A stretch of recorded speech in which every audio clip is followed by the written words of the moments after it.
YouTube, on est prêt pour la dernière grosse étape des travaux de cette pièce, la peinture du salon. Pour le salon, on avait dans l'idée de faire la quasi-totalité des murs et des plafonds blancs, et on a choisi de faire un seul mur dans une teinte colorée, de préférence une teinte sombre, probablement du noir. Comme le salon pour nous c'est la pièce la plus importante de l'appartement et qu'on veut vraiment un rendu ultra qualitatif, on cherchait une peinture qui soit d'un bon rapport qualité-prix et en même temps qui fasse peinture de designer, un peu comme ce qu'on peut voir dans les magazines de déco ou sur les projets d'architectes. Et finalement, après pas mal de recherches, je pense qu'on a trouvé la perle rare. C'est une marque qui s'appelle Peinture La Française et qui est d'aussi bonne qualité que les grandes peintures de designers, mais dont les tarifs sont pas plus élevés que les peintures qu'on peut trouver chez un revendeur professionnel, ou même que certaines bonnes peintures de GSB. Et en plus, comme ils ont la gentillesse de soutenir notre projet et de sponsoriser cette vidéo, j'ai un code promo pour vous de 25%, vous retrouverez toutes les infos en détail dans la description, et là, je vous garantis que ça vaut vraiment la peine. Comme leur nom l'indique, Peinture La Française, c'est des peintures qui sont 100% fabriquées en France, dans le sud de la France, et ils proposent une gamme assez variée avec différents types de finitions, différentes compositions de peinture et un peu plus d'une centaine de couleurs savamment sélectionnées. L'ensemble des coloris est évidemment présenté sur le site internet, mais moi je trouve que la meilleure manière quand même pour se rendre compte de la couleur, c'est de commander le nuancier papier. Il est vraiment super joli ce nuancier, et chaque petit carré est peint manuellement avec la peinture de la bonne couleur, donc il n'y a pas de risque d'avoir des différences de nuances, ce qui peut être le cas quand c'est des petits carrés imprimés. C'est vraiment trop beau hein, les couleurs qu'ils ont. Oh là là, ça j'adore. Ça pourrait être bien justement au niveau du plafond du couloir. Ces bleus là, ils me font rêver. C'est dommage qu'on n'ait pas... Oh ça, c'est trop beau ça. C'est dommage qu'on n'ait pas... qu'on soit pas parti sur ces couleurs pour le salon, parce que finalement j'en reviens presque à regretter notre choix de faire un mur noir. Il y a des violets, bon ça c'est moins mon style mais c'est à la mode en ce moment. Moi je dis ça et en même temps c'est la couleur de mon t-shirt. Mais ça me donne envie de rajouter plein de couleurs sur l'ensemble des murs de l'appartement. Alors bien sûr, c'est pas forcément évident hein, de se rendre compte de ce que va rendre la couleur sur une plus grande surface quand on voit un tout petit carré comme ça, mais ça permet déjà de donner une idée pour faire un premier choix, on va dire. Et sinon, il y a aussi la possibilité de commander des petites cartes de couleurs. Et ça, c'est super pratique. Je vous en parle juste après. Pour le blanc, on n'avait pas trop de questionnement au niveau de la couleur. Par contre, on s'est quand même interrogé par rapport à la finition. Dans les autres pièces de l'appartement, on a fait le choix de mettre de la peinture satinée sur les murs, et là, chez Peinture La Française, la référence satinée, elle est plutôt préconisée pour les boiseries. En tout cas, je crois que c'est comme ça qu'ils la référencent sur leur site. On avait un petit peu peur que ça fasse un rendu un peu trop brillant. Et l'avantage du coup des échantillons en plaques, c'est que ça permet vraiment de se rendre compte de la finition. Donc là, je sais pas si vous allez voir parce que à la caméra c'est toujours un petit peu plus difficile, mais celle-ci c'est la velours, finition velours, et celle-ci c'est la finition satin.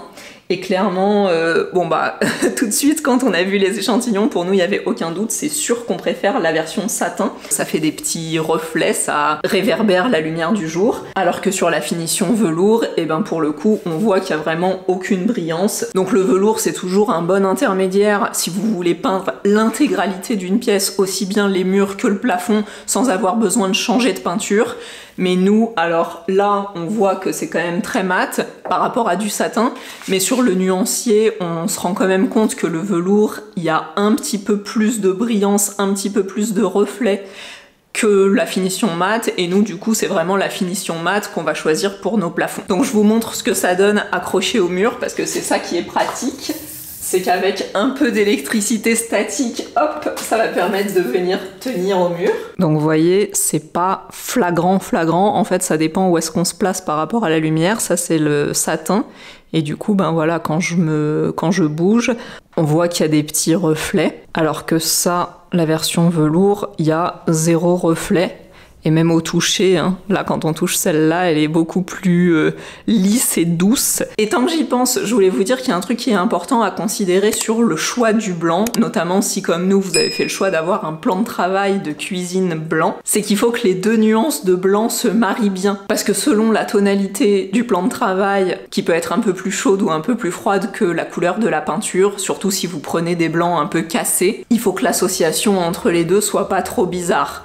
Et encore, si c'est juste le plan de travail, ça va, mais aux endroits comme au niveau du lavabo où on a la petite crédence et où là, on va tout voir sur le même mur, il faut vraiment que l'association des blancs soit jolie. Pour le choix de la teinte qui va aller sur le grand mur mouluré qui est derrière moi, c'était un petit peu plus difficile. Nous, depuis le début, on est parti sur l'idée de faire un mur noir pour venir faire disparaître un petit peu la télé qui va être ici. Chez Peinture La Française, ils n'avaient pas de noir pur, donc les couleurs les plus foncées, en tout cas ce qui se rapprochait le plus de ce qu'on voulait nous, c'était soit le charbon, soit le anthracite. Et là, ça valait vraiment le coup d'avoir les petites cartes parce que franchement, la nuance, c'est vraiment très subtil. Et en plus, sur le nuancier, les couleurs étaient même pas dans la même section. Donc c'était très difficile de les comparer. Alors il y en a 3 parce que ils m'ont envoyé aussi un échantillon de noir pour qu'on puisse faire la différence, donc avec un noir pur qui était ce qu'on voulait à la base,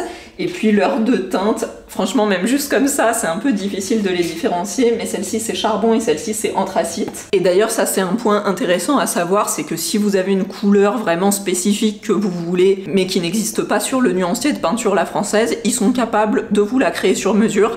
Alors bien sûr par contre il faut que ce soit pour des grandes quantités. Donc nous, depuis qu'on les a reçus, on n'arrête pas de les mettre sur tous les murs pour regarder ce que ça donne avec toutes les lumières, tous les angles et tout ça pour être sûr de faire le meilleur choix.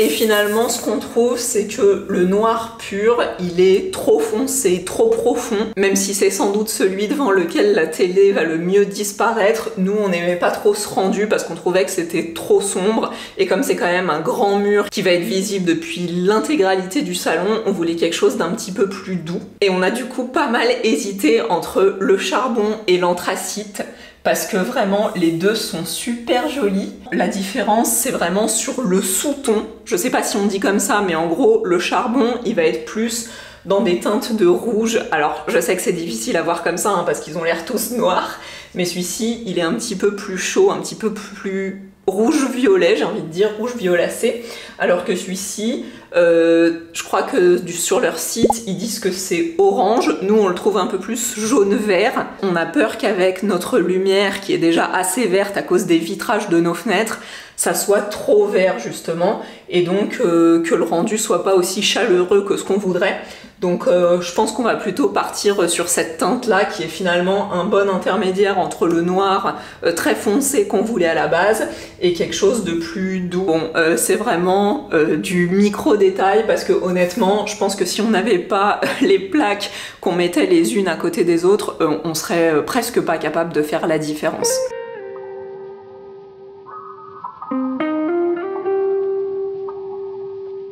Je les ai mélangés, je vous mets au défi de me dire quelle plaque correspond à quelle couleur. En tout cas, je trouve que c'est super pratique d'avoir ça parce que vous savez, on dit tout le temps qu'il faut justement tester avec des échantillons de peinture pour être sûr que la couleur va rendre exactement ce qu'on veut sur le mur qui est destiné à être peint. Et en fait, nous, on a toujours un petit peu d'interrogation par rapport à ça. On se dit que peut-être le fait de peindre un petit carré, et ben ça va faire un effet de matière, donc peut-être qu'on risque de voir par transparence soit la couleur en dessous si finalement on décide de pas peindre avec la même couleur, ou alors le petit carré où il y a eu un petit peu plus de peinture que sur le reste du mur. Et puis en plus nous, comme on va faire la peinture à l'airless, et ben on se dit que si on fait un petit carré au rouleau qui va être un peu granuleux et tout ça, ben on a peur que ça se voit ensuite, que la matière transparaisse après la couche de peinture à l'airless. Donc du coup ça oblige à reponcer et tout ça pour pas voir le grain. Donc cette option là des petites plaques en plus avec électricité statique qui permettent de les mettre au mur, c'est vraiment génial. Et ça c'est aussi quelque chose que vous pouvez commander sur le site de Peinture La Française, et si je dis pas de bêtises, elles vous sont remboursées au moment où vous passez commande pour acheter votre peinture.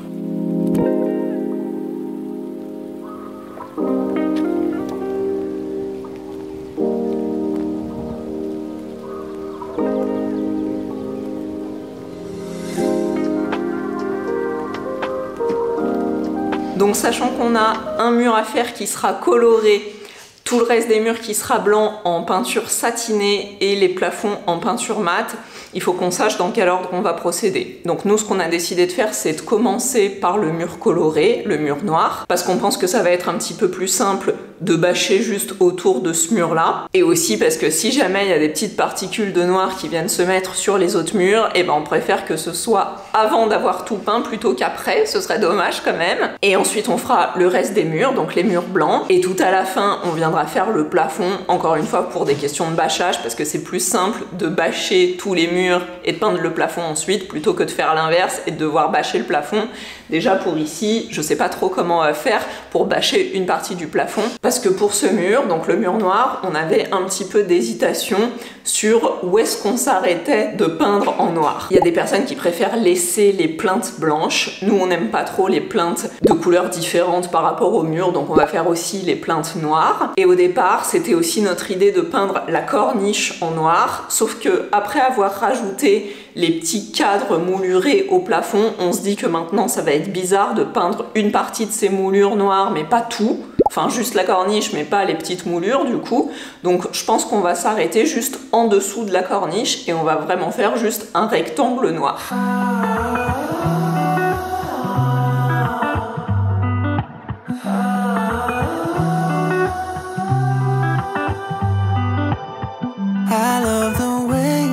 It's slow. You make this light inside me glow. You're the only one who knows me. Saturate me when I'm gray until all my colors show. I get lost in those hazy eyes. I'm in love with these lazy nights. So maybe we can stay back, lay back here and enjoy the ride. Feel the night.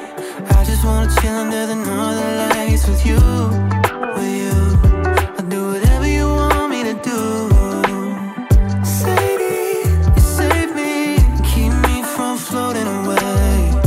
Blue dream, baby, you leave me with nothing to save us. Pour la peinture du mur noir, on a choisi finalement le coloris charbon, c'était ce que je vous avais montré sur les petits échantillons. Et comme on voulait un rendu mat, on est parti sur la référence l'élégante mat, parce qu'on aimait mieux ce type de finition pour un mur coloré, et surtout ce qui est super, c'est que l'élégante mat, elle est lessivable. A priori, cette peinture, elle se dilue très peu, même pour la passer à l'airless. Donc on va déjà tester sans dilution, et si besoin, on viendra rajouter un tout petit peu d'eau, maximum 33 centilitres pour 10 litres, et puis surtout, plus on rajoute d'eau, et plus on va venir modifier la couleur. Et nous, c'est pas le but, on a passé déjà tellement de temps à la choisir qu'on veut vraiment que la couleur, elle soit pile poil comme on veut. Pour peindre ce mur en 2 couches, on a pris une contenance de 10 litres. Normalement, ils disent que 10 litres, on peut couvrir à peu près 100 mètres carrés avec. Le problème, c'est que nous, évidemment, comme on peint à l'airless, et à l'airless, ça consomme beaucoup plus de peinture.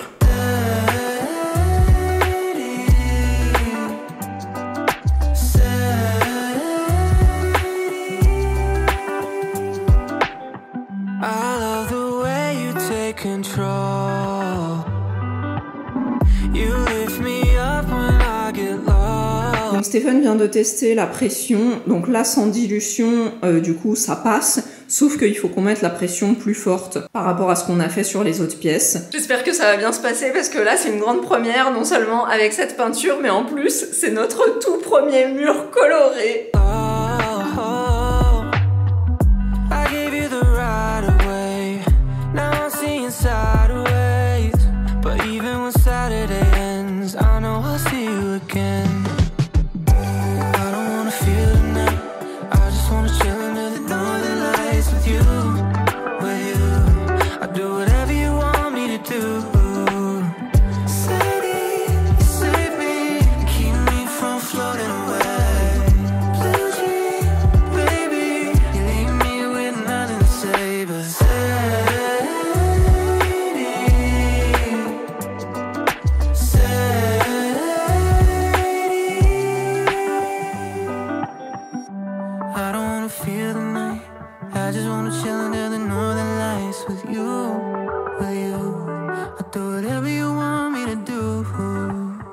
Say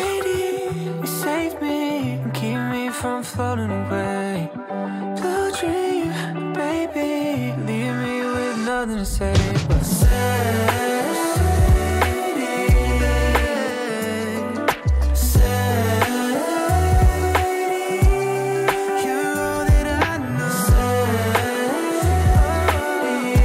Bon, je sais pas si vous allez réussir à vous rendre compte, mais le tendu est incroyable. Franchement, je sais pas si c'est le fait, alors déjà que la peinture soit de super bonne qualité, ça c'est sûr, mais en plus qu'on n'est pas dilué, et du coup on garde vraiment toutes les bonnes propriétés de la peinture. Oh là là, le rendu, il est fou, il est fou. On est trop content de la couleur. Alors là, il commence à faire un peu nuit, donc c'est sombre, je vous montrerai mieux demain. Mais surtout, vraiment, le tendu, c'est fou, on n'en revient pas du tout. On est trop content. Je vais vous montrer de plus près pour que vous puissiez vous rendre compte.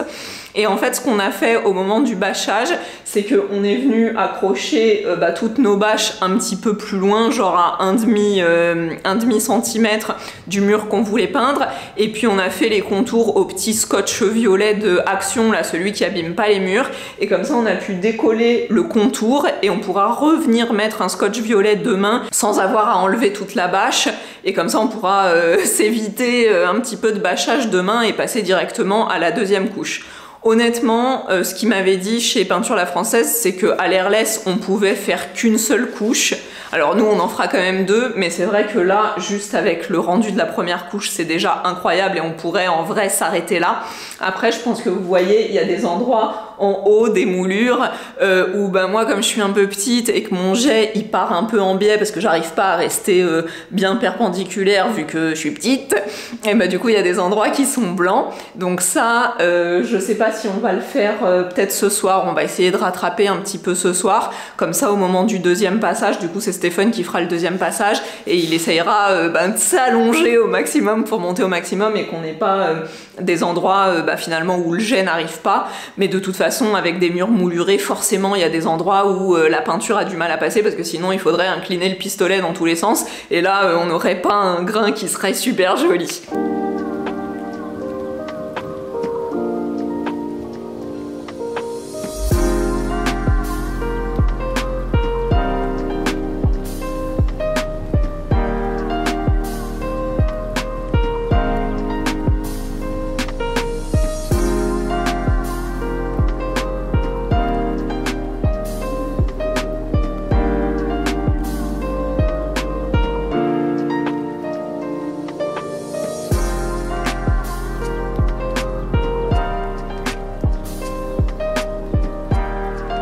On est prêt pour la deuxième couche du mur noir. Donc on a remis notre petit scotch tout autour du mur.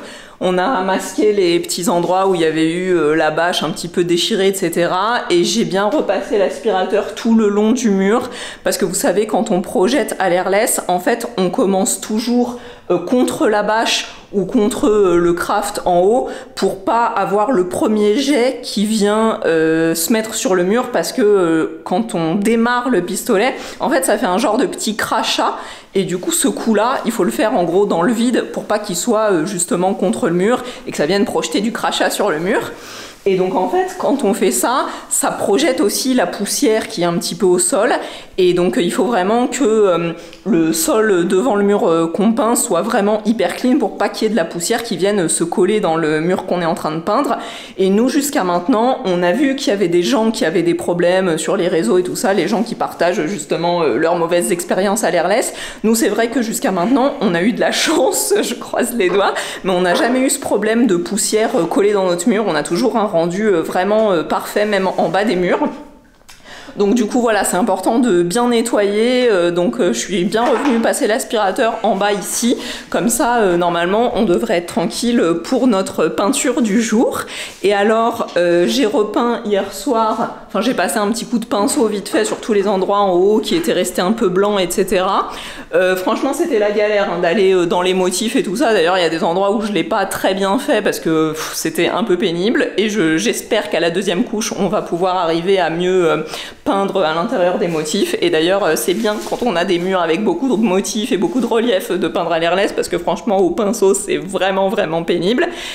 Tout ça pour dire que on a trouvé une petite astuce pour essayer de se grandir et d'arriver jusqu'en haut du mur. Donc c'est Stéphane qui va peindre aujourd'hui, et on a sorti en fait l'escabeau qui va servir de marchepied. Et en fait comme ça, au moment où il va peindre, il va pouvoir mettre un pied sur l'escabeau et ça va lui servir de marchepied pour pouvoir aller peindre avec le jet qui doit rester le plus perpendiculaire possible jusqu'en haut du mur pour venir couvrir les surfaces que j'ai pas réussi à couvrir hier. Voilà, je pense que vous savez tout, la machine est prête, amorcée, la peinture est prête, on s'y met.